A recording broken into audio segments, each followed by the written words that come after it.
What's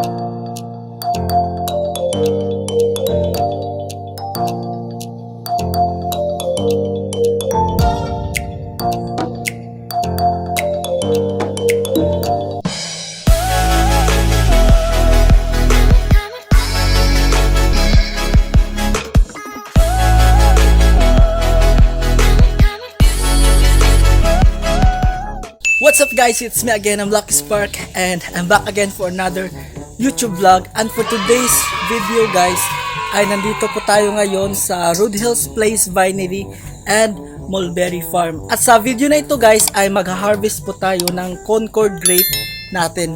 At nandito po tayo sa loob na po ng vineyard para kukunin natin lahat yung bunga kasi hinog na po yung ating mga Concord grape.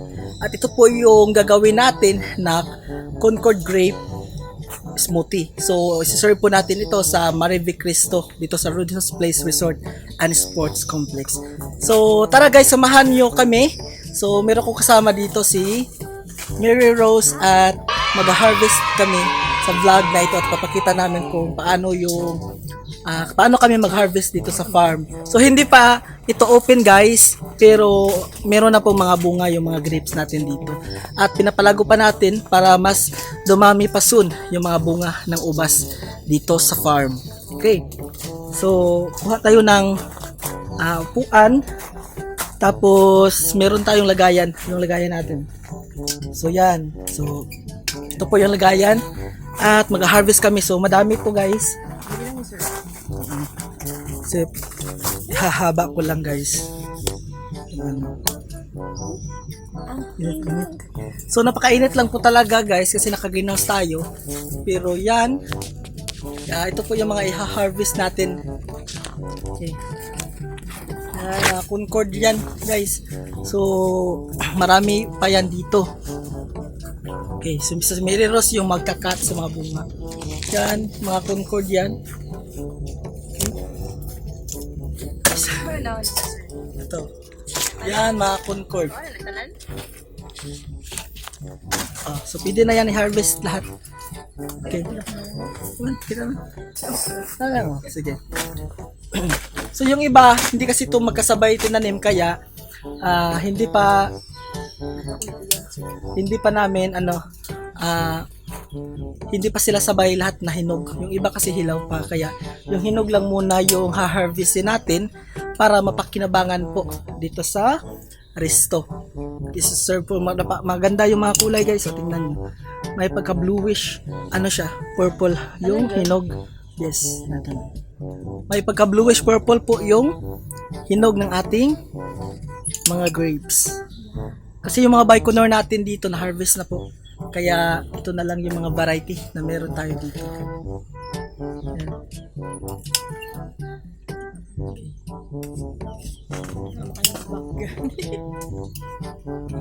So sa susunod ay hope parami itong bunga, yung mga grapes natin. Magbubunga pa yan sila after pruning. So medyo mabigat na guys at mamaya titingnan natin kung ilang kilo yung harvest natin. At yung mga namunga lang dito na Concord, mga konti lang na puno, mga nasa 6 lang siguro sila kasi yung iba hilaw pa yung Concord na vine. So mabigat na talaga siya guys. Silagay lang muna natin dito. Tapos ako yung siya yung taga-kuha sa punuan. Yung Concord grape pala guys, siya, best na gagawin yan is for jam, juice, jelly, at yung smoothie. So yun po yung mga product na pwede niyang gawin. Although dual purpose po yung variety na ito. Pwede siyang pang wine at pwede din siyang pang table grapes. So yan.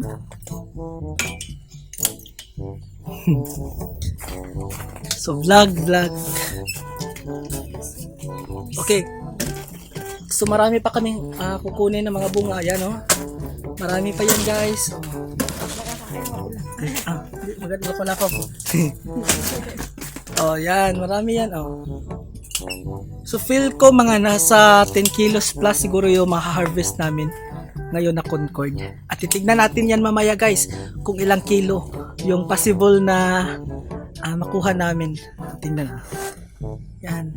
Napakaganda yung kulay niya. Hindi siya yung berry ng Concord Blue, hindi siya malaki compared sa Baikonur at sa mga ibang variety dito sa farm. Pero yung texture ng bunga, maganda siya kasi may pagka bluish at sa gabi kapag pinicturean mo siya, parang naha-highlight yung pagka blue niya. Kaya madaming nag-inquire sa akin, magkano daw yung seedling. So soon, meron tayong ibibenta ng mga rooted dito sa Rude Hills Farm. So we can ship nationwide po yan sa Philippines. So tested na po yung aming pag-process ng mga grapes na nabubuhay talaga siya at kaunti lamang po yung fatality ng ating mga bare rooted grapes. So hindi lang po yan yung available na variety soon na mabibili nyo dito sa farm. Meron pa at magdadagdag pa po kami ng mga grape variety. At ayun guys, so continue pa rin po tayo sa pag-harvest at marami pa po tayong kunin ng mga bunga. Medyo malapit na po mapuno yung ating lagayan. Yan. So malaki to guys at mga nasa 6 kilos na po siguro to yung nakuha namin. Yan. Dadalhin ko lamang po ito para dito na kami maglalagay ng so yan. So imagine guys, sa napakalawak ng area nito, pag lahat to pinasabay ng pagbunga ay sobrang dami po soon ng ma-harvest natin. So Concord, masarap yung Concord grape kapag gawing smoothie kasi hindi po siya acidic at di po lahat ng klase ng ubas ay pwedeng ma-process into shake. Kasi yung iba kapag i-process mo siya into shake, napaka-acidic po. So ito yung variety na nagbe-blend yung kanyang taste, hindi po siya acidic na klase ng ubas. Okay? So marami pa yan, ha-harvestin natin. Dakog yan. So yan. Madami pa yan guys. Nindot kayo siya picturean, Rose. No? Yan eh, laga na kayo. Sa picture. So yan. Asig ako Dario. Masang sakit.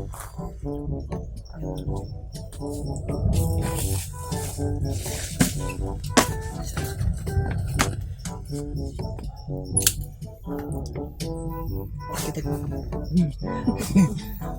Haggard. Ganyan ko rin.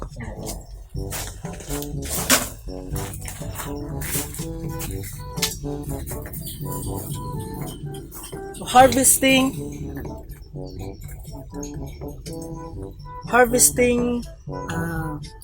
grape 1, 2, 3 go. Harvesting Concord grape dito po sa Rude Hills Place Vinery and Mulberry Farm. So ito, nangalahati na po tayo pero marami pa po tayong kukunin ng mga bunga.